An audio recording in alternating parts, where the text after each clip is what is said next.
cuando Yasodhara, la esposa, cuando el padre de Buda, deseaban que él sea un príncipe más heredero del trono. Ese es el deseo que él suprimió, el mismo que nos toca a nosotros suprimir.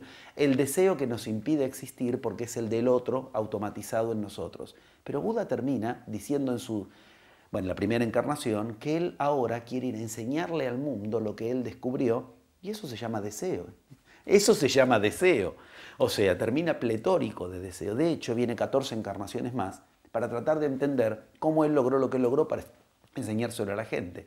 Y en la última encarnación, cuando es Avalokitesvara Buda, o sea, es la última encarnación de Buda, recién ahí da por renta, lo que yo hice fue, y ahí descubre el método de la magia, descubre los pasos, se los enseña a los tatagatas que se llaman, a los iniciados que tenía alrededor, y ahí ya no se encarna nunca más. Pero quiere decir que 14 encarnaciones más deseó entender qué es lo que había hecho. O sea, el deseo es un problema cuando nos habita. Precisamente lo que se alcanza es un deseo propio. Y ese deseo propio no es contra el que se peleó Buda. Él alcanzó un deseo propio. Lo mismo sucede con Cristo. Cristo no le planteaba a Dios, haz tu deseo, sino que la voluntad, la fuerza es la que tiene que ponerlo. Porque la magia no se logra con voluntad. En las diferentes culturas en las que pude visitar y hablar, todos esos verbos que aquí en Occidente tanto nos producen orgullo, la voluntad, el conocimiento, el esfuerzo, directamente no entienden la palabra, no la conocen, no se les ocurre que algo se logra con voluntad, no, eso lo pone el universo. Tú no puedes con tu fuerza frenar el océano, ni dirigir al océano hacia donde quieres que vaya. Eso que es de lo que aquí nos parece que es con lo que hay que mover el universo, es lo mismo que Jesús le dice a el universo, ese al que le habla, en ese tetragrama clave que es Yahvé. Tu voluntad, no tu deseo. El deseo lo pone Él. De hecho, lo que en el cristianismo se conoce como el Padre Nuestro, no lo confundamos, Él le dice lo que quiere. Y perdónanos nuestras deudas y dame el pan. ¿No ves que está deseando? Lamentablemente esto se lo transforma en no hay que desear. Eso es un deseo. ¿No ves que no se puede? Y por eso es que yo entré por una vía muy distinta. Me fui a enseñar primero apoyado en aprender. ¿Qué dijo Buda en realidad? No que nos dice el budismo que dice Buda, no que nos dice el cristianismo que dice Cristo.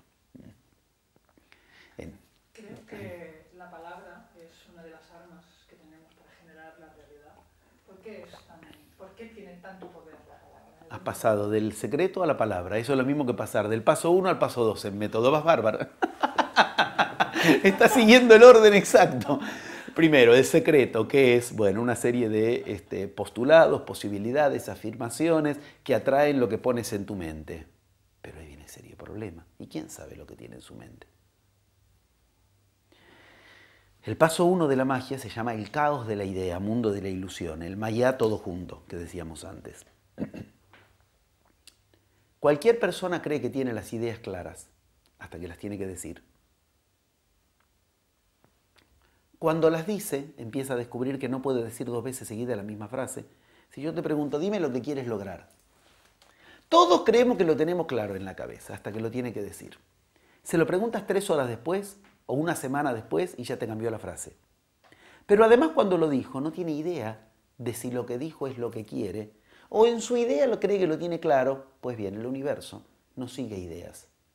Como nos muestran todas las Biblias, el verbo es el logos, y logos significa palabra.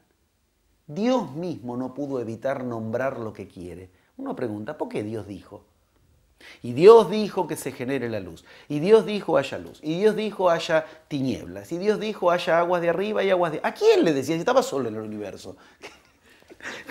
¿A quién le decía? ¿Por qué tenía que decir? No hay una secretaria que tomaba nota. ¿Por qué decía? Porque si no es con la palabra, no se produce creación.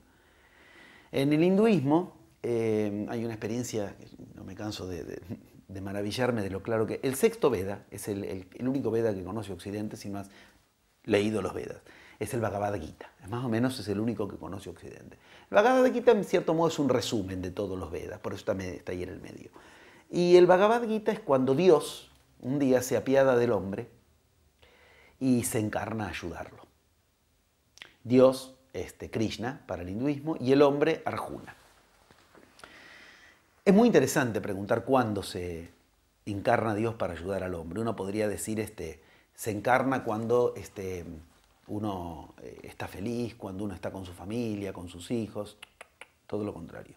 Ese Dios se encarnó para asistir en el momento de más desesperanza, pero porque no se entregó a eso Arjuna. Por eso el capítulo 1 de la Bhagavad Gita, ¿cómo se llama? El desaliento de Arjuna.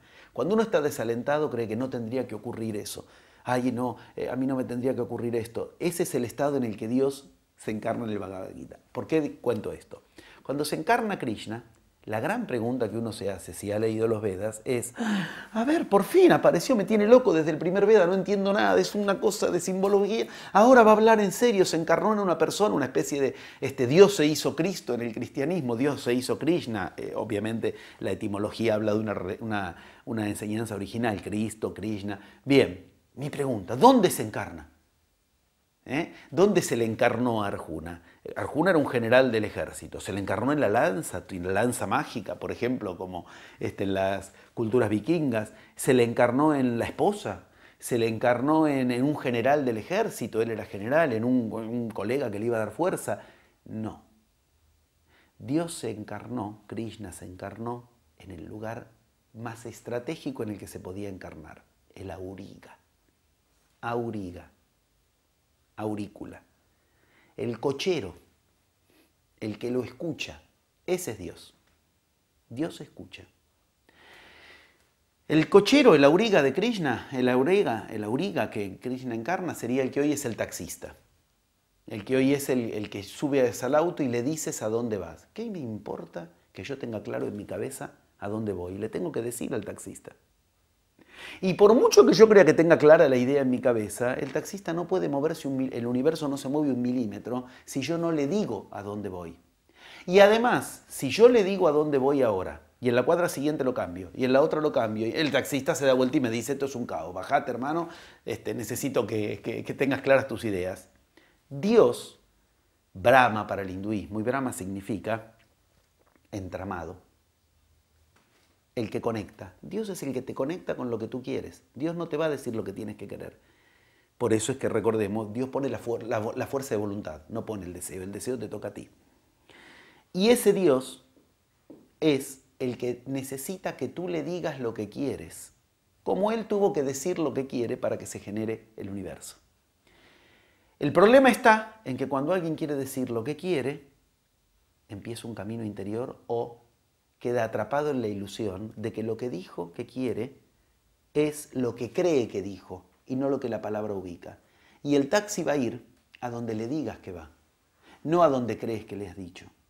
Si yo al taxi le digo que quiero que mañana a la mañana me lleve a buscar trabajo, yo voy a volver a casa sin haber encontrado trabajo, porque yo quiero buscarlo. ¿Esto qué significa? El agente de la palabra me llevó a donde yo quería. Entonces digo, la magia no me funcionó. Ok, lo que ocurrió es que el universo concedió exactamente lo que le has dicho. Vamos a otra mitología. Medio Oriente, 1001 noches, lo mismo. De pronto, bueno, con una serie de símbolos maravillosos que los podemos trabajar muy paso por paso, pero en algún momento se genera el genio. ¿Y el genio qué te dice? Dime lo que quieres. Dime. Si es un genio, uno diría, ¿para qué se lo tengo que decir? ¿Por qué no me lees los pensamientos? Te está mostrando otra vez lo mismo que te mostraron las... Esto es lo que en esos estudios se puede ver con claridad. Todos tienen una enseñanza en común. Viracocha, con la palabra hacía crecer el maíz, dicen los incas. Siempre es con la palabra. Ahora, si yo le digo al genio, y esto está en las 1001 noches, espera, tienes 3 deseos, espera, déjame pensar, concedido, te quedan 2. ¿Qué quiere decir? La palabra es lo que está cumpliendo universos, pero yo desconozco lo que sucede cuando hablo. Hay una frase del Evangelio de Tomás tremenda de Cristo. El lugar más lejano es el que estás pisando. El lugar más lejos que tiene es ese lugar que uno cree que es uno mismo. La distancia infinita entre el cerebro y la lengua. Creemos que lo que importa es que tengamos las ideas claras. Al universo hay que decirle para dónde quieres ir. Y así es como empiezan todas las Biblias. Todas las Biblias empiezan igual. Dios es el Logos. Logos es palabra y logos es luz. Empieza